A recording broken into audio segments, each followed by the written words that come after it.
Look, I said it, right? I said it a few weeks ago. You guys have heard me teasing it a little bit. It's a Barcelona thing this year.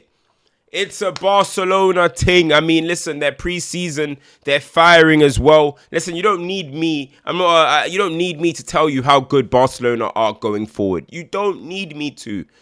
Because you already know. We've seen it last season. We've seen Hansi Flick football. We know what it's all about. But there's just still so exciting. You know, obviously I didn't get to watch the whole preseason game, but I've seen the extended highlights of the Barcelona preseason. And it's just everything you expect Barcelona to be. Fast, movement, goals, excitement, quality. It's as simple as that. And they have done it again in this game. 5-0 versus Como. And look, at the end of the day, people are going to say it's preseason, but this is what Barcelona have shown us week in, week out since Hansi Flick has been in charge. And I said to people, listen, this year I will be doing a lot of content around Barcelona. I will be doing watch-alongs, of course. Yamal's there, love him. Pedri's there, love him. Marcus Rashford's joined the club. It's going to be interesting to watch him at Barcelona after leaving Manchester United. So I am going to be doing a lot of things around Barcelona. So Culo Nation, welcome me. You know what? Because I am originally a Madrista, but I don't really like the operation that they got going on right now. I'm not really vibing with it. You know what I mean? When Ronaldo was there and all that, cool. But right now, I'm not really vibing with it. I'm vibing with Barcelona. Listen, I'm a UK fan, London fan. I ain't got to be loyal to nobody. So I'm at Barcelona right now. I'm a cooler. So welcome me. I need a few steps first before I get into what we're going to talk about. Why do we hate Ter Stegen? What's he done? I need to know the details of it. Why was he removed from captain? He was removed from captain, then giving it back. Something about medical reports. I feel like Barcelona are one club that just have things that I've never heard of in my life. Like, you're beefing over medical reports? I'm so confused. What is going on there? Why does everyone hate him so much? I know he's falling off, right? But is it that bad? Is it that bad? It's going to be Joan Garcia in goal, you'd hope, this season anyway. But he has been given back his captain armband, so I don't know. We'll see what happens with that. Another thing, Martinez leaving, you know. Barcelona, I know right now, of course, registering players and stuff isn't ideal. It's not the best situation for Barcelona. But who is going to replace him? Who is going to replace him in the starting 11? Because I know yesterday Araujo started. Is Araujo back? Because at one point, I think Araujo is looking like a top 5 centre-half in the world. Is he going to maintain that? What's going on with him? Or is it Eric Garcia's going to move there? Koundé, when he comes back, will be right back. What's the situation? What is the situation with that? You guys need to bring me in. That's what we're doing this year. You guys got to bring me in. Fermin Lopez. I really like Fermin, by the way. I really like Fermin as a player. His second goal was an absolute banger. I want to see if he can take a leap this season. I know last year he was bubbling. He had some goals. He had some assists. But I think this year maybe he can take a leap. Because he's only 22 years old. Technical. Got a strike on him. I think he's a very good player and somebody that Barcelona need to internally develop if Barcelona want to get better. Now, the question mark is, Kubasi's going to need to take a even bigger step, because now with Martinez leaving, he's going to have more responsibility on his shoulders as well, especially conducting that highland that they play. Araujo, he's been in the wilderness. What's he going to come in and do? Of course, he's the more senior pro, so he'll probably be the leader. But is he going to be a guaranteed starter? We will see what happens with Koundé and Eric Garcia. Is he going to move centre-back? Is Koundé going to stay right-back? Could Koundé potentially go centre-back? We'll see what happens there. But the thing that I'm here for, people, we know about Frankie de Jong. We know about Pedri. What I'm here for is to talk about that front three of Lamine Yamal, Rashford, and RAPHINHA. Now, what are we saying about this front three? Because look, Loa is, he had a hamstring injury, or he has a hamstring injury. So we don't know. Well, listen, he's nearly 40 years old, right? The guy is an old man. Last season, we spoke to him, as you guys know. Me and Leah spoke with him. We spoke about his goals. He got the goals. That viral video that's gone out of me saying he wants 40 is gone everywhere, which is hilarious.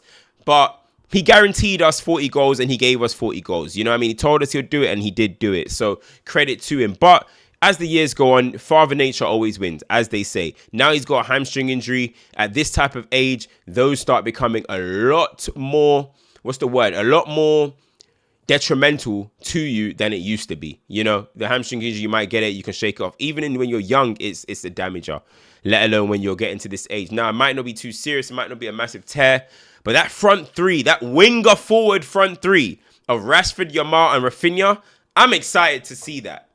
I'm excited to see that because I am telling you guys, Marcus Rashford looks hungry, he looks fitter, he looks like he knows this is his moment to succeed at another big club. He knows he wants to stay at this club for many more years. He knows he has to put in performances, goals, assists, if he's going to stay at Barcelona, if they're going to activate that 40 million clause or whatever it is. He knows.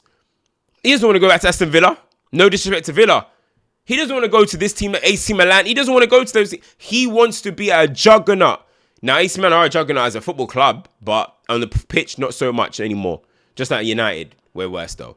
But he wants to be a juggernaut club that are going for titles, La Liga, going for Champions League, going for trebles every year, playing with the best players in the world. So he is going to be a different type. That hunger and desire, that run that he made for his assist to Raphinha, you're already starting to see a partnerships start to strike up, understandings. Once Rashford's getting there, Raphinha's run into the box, easy goal. And I think we're going to see a lot more of that from Rashford, from Raphinha. Lamine Yamal is his own complete separate entity. That guy can make it work with toddlers. You can make it work with toddlers if you needed to. Just a different level of quality. He's going to do what he's going to do no matter what. The finish yesterday, absolutely lovely. Open up his body, slots into the bottom corner. And he also said he wants to get more goals. Last season, he got like 18 goals. He almost got like 20 assists or something. So imagine him adding more goals. This guy's 17 years old. I don't even need to talk about his age anymore. He's 18, I think it is now. Don't even need to talk about age anymore. This, for me, is the best player in the world. And we see it week in, week out. But I'm massively looking forward to seeing the interchanging between Raphinha and Rashford. Is Rashford going to be popping up on the left-hand side? Raphinha's going to be coming in central zones? Because there's been a lot of talk that they want Raphinha, Barcelona want Raphinha to be in more central positions going forward. So Loa, now listen, I'm not exiling Loa from the team, but I'm looking at this front three, the movement that will be there, the liquid football that can be played with Rashford, with Yamal, with Raphinha, guys that are comfortable to play across the three. And I think with Rashford's pace, his power in this league, I think he's going to shine. He's going to shine. But Raphinha scoring goals as always. Now he's got somebody else that's also more kind of assist-minded as well. When Rashford gets the ball, he looks up looking for a pass. Same thing with Lamine Yamal, of course. So listen, I think the concerns about Barcelona is always going to be defensively. And now especially that they've let a player go as well. That's always going to be the discussion, right? We know they're going to score over 100 goals. That's what they do. You know what I mean? That's what Hansi Flick does. But defensively, how do they make sure a Inter tie doesn't happen again? Conceding 6-7 goals. How do they make sure that doesn't happen again? Because Madrid are going to want to come back and be on it. But I think Barcelona are better than Madrid at the moment. I think we will be this season. We! Cooler Nation! We! I think they will be this year. So, listen, guys, where do you guys see Raphinha? Is it still going to be on the left-hand side coming inside? Or do you think maybe in the central zones, Rashford going out on the left-hand side? I'm definitely interested to see where they're going to be taken up in those positions. Most important thing is that it's all going to be interchangeable. What are we saying for Lamine Yamal people this season? How many goals do we think he's going to get? How many assists? I think, listen, Barcelona obviously have two candidates for the Ballon d'Or, Raphinha and Yamal. I do think it's going to go to Dembele. I do think, personally, for me, Yamal would have been second place. I think he stamped himself as the best player in the world. So whatever that means, if that means the Ballon d'Or, okay. But I think he stamped himself as the best player in the world.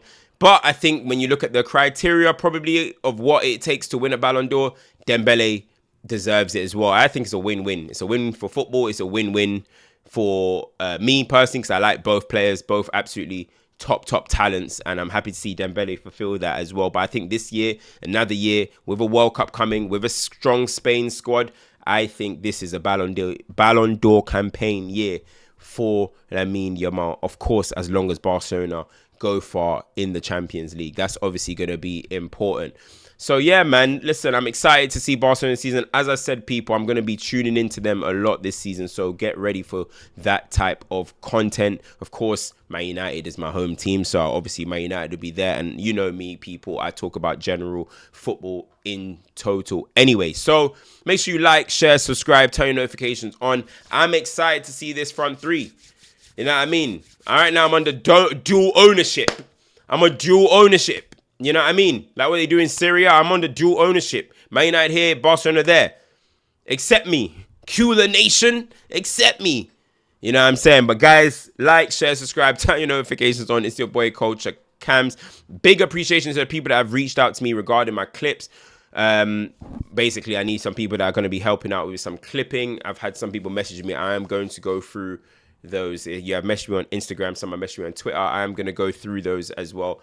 Big love for reaching out to all the ones that have so far. And yeah, man, this season, man, we're taking the content up another level. We're going to be everywhere and we're going to be fast and sharp. I'm out. It's your boy. Like, share, subscribe, turn notification on. Let me know what you think about this potential new look front three. I'm excited about it. Winger forward, front three. Let's see what happens from there, man. I'm out. Peace.